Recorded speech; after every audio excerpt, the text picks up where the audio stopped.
Yeah, well, he's only ever been on Splendor, which is definitely different than this one. That had pink stuff everywhere. The main dining room had like, I don't know what it was supposed to be. I think pearls, but it looked like boobs.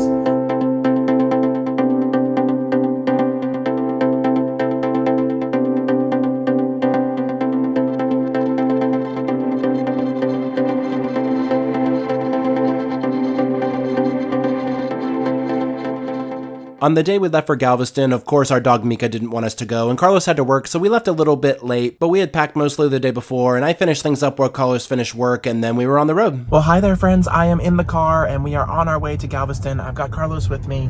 He's actually going on this cruise, so he's not just my chauffeur this time, he's my travel buddy. So we have about 3 hours till we get to the supercharger. We're in the Tesla, so we do have to make a stop on the way and, you know, whatever, but that's okay. And then it's about another hour from there to Galveston. We're staying at Scottish Inns, which is where I usually like to stay there because they hold the car for the week. And it is Carnival Jubilee, the latest and greatest, newest and biggest. Has a roller coaster on board. I think we're going to ride that, yeah? Yeah, if it's not too scary. I imagine. The edge of the ship. But so we'll obviously keep you posted on all of that. And yeah. We had a little bit of traffic coming out of San Antonio, so we're, you know, as you can see, we're barely moving, but we'll be on the freeway soon and making progress any minute. So, yeah, I'll keep you posted as we go along, and we'll talk soon. Bye, guys.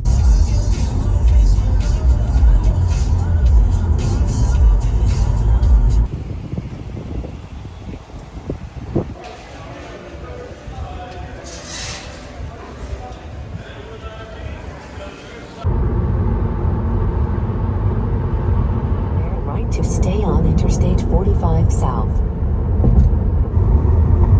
There were actually some pretty significant traffic delays on the way there, so our 3.5-hour trip turned into a 4.5-hour trip, but we finally arrived and basically went right to bed, and then we woke up the next day and got ready to board the ship. We stopped at McDonald's for breakfast and then met back up at the hotel for the shuttle service to the cruise port. When we got there, the line was really long, and we dropped our luggage with the porter and got in the line. It did move pretty quick, but it was definitely a slower process than we're used to, and we did end up getting selected for extra security for some reason and had to have our whole bag searched and all that stuff, which was kind of inconvenient, but before long we were making our way up the gangway, which is always a super cool feeling, and then we set foot onto Carnival Jubilee for the first time. This class of ships is definitely different for Carnival. We were a little bit disoriented at first, but after getting turned around a couple times, we did find our muster station. It's very important to go there first when you get on board, get that taken care of. We were told that the staterooms would be ready at 1:30. We got to our hallway about 1:20 and the doors weren't open yet, but within a few minutes they opened them and we made our way down the hall. As per usual, our key was waiting for us. Since this was Carlos's second cruise, he was happy to see that he had a red card instead of the blue one that he had had the first time, and that comes of course with a free bottle of water, so you know, moving on up. And from there we set our stuff down and just kind of started settling into the room. All right, y'all, so we have arrived. We are on board. Embarkation was a little bit,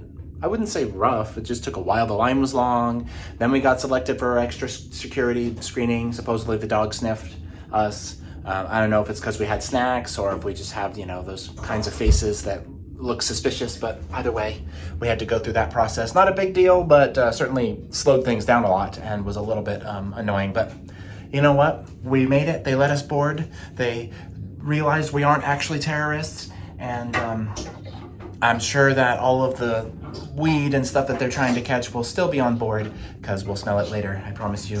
But that's okay. At least they're trying. I don't know. Anyway, Carlos, how's it going so far? Good. Putting stuff away. Yeah, we don't have our main luggage yet, but we brought a couple of carry-ons, so we're unpacking like toiletries and whatever stuff that we had with us. And we also brought a bunch of snacks this time, so should be good to go. No drink packages because the last couple of cruises Carlos hasn't like pulled his weight on that, so we're hoping that we can save a few bucks this time by not having them. And since we're going out of Texas, we have to pay for today's drinks anyway. Your drink package doesn't kick in until day 2, so we figure we drink the heaviest on the first day most of the time. We also have Paradise Beach in Cozumel that's all inclusive, includes alcohol, things like that, so we should be good. And we'll let you know how that goes. If I'm too slurry speech, Carlos may have to close out the videos at night. We'll see how that goes, because it is my birthday. So as Heather, my sister would say, it's my motherfucking birthday. What? So anyway, I guess that's it for now. We're gonna just chill for a little bit and then go explore. This ship is absolutely massive, so there's lots of spaces and places to, you know, find and see and do. And we'll keep you posted on all of that. So yeah, let's go do it. So I wanted to point out, because somebody asked recently like what this is for, and I had said that it's for like shavers and appliances that you use in the bathroom, and somebody told me that I was wrong. But here we go, there's your proof. It's plugged in, it's charging the shaver, and yeah. So our luggage did arrive, and for once, we actually completely moved in, hung up our clothes. We even took out like our shirts and stuff and put them in there, and pants and all that. So yeah, we're ready. My stuff ended up in this closet over here. So all moved in. We'll talk soon. Our room was very conveniently located in relation to the lobby atrium. That space on this ship is a little bit different. They have it sideways, and it's sort of more of a main stage, and it's interesting how they use that space. And then from there, we went out to the back side of Lido Deck because they had Shaq's Big Chicken, which is a restaurant I had first had on Carnival Radiance and really liked. And I also had the bartender talk me into getting a bucket of beer, which made total sense so I could save a few bucks. And then we made our way back down to the room. So Carlos, how do you like Carnival Jubilee so far? It's a big ship. It's nice. It's new. Different carnival vibe. Yeah, well, he's only ever been on Splendor, which is definitely different than this one. That had pink stuff everywhere. The main dining room had like, I don't know what it was supposed to be. I think pearls, but it looked like boobs on the ceiling, remember? And there was eggs. Anyway, it looked like something salacious. Something. But yeah, up until this point, Splendor is my favorite carnival ship. So we'll see if Jubilee takes the crown away. So far, so good. Lots to do and see. So many restaurants and bars and things. So yeah, what's your favorite thing so far? I don't know. We've only been on for what, a couple hours? It's true. We Yeah. had some chicken, which was good. Chicken strips. I do like the guy's big chicken And thing. then we're gonna go to the sail away party here in a little bit. Yep, we're heading up to the like Lido Deck now. So let's go do it. Okay. Talk soon.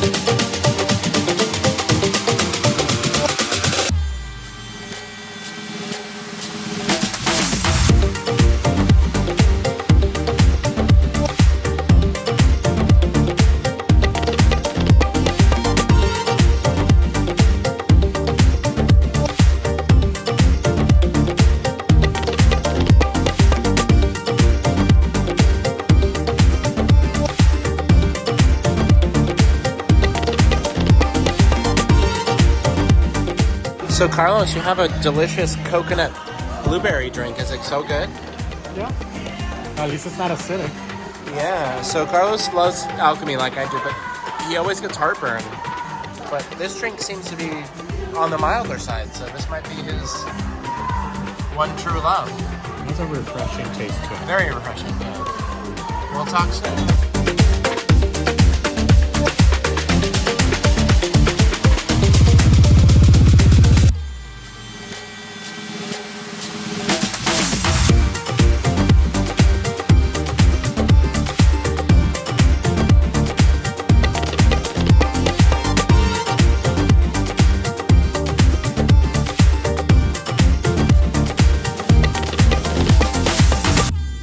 Alright, so we stepped into the room to change.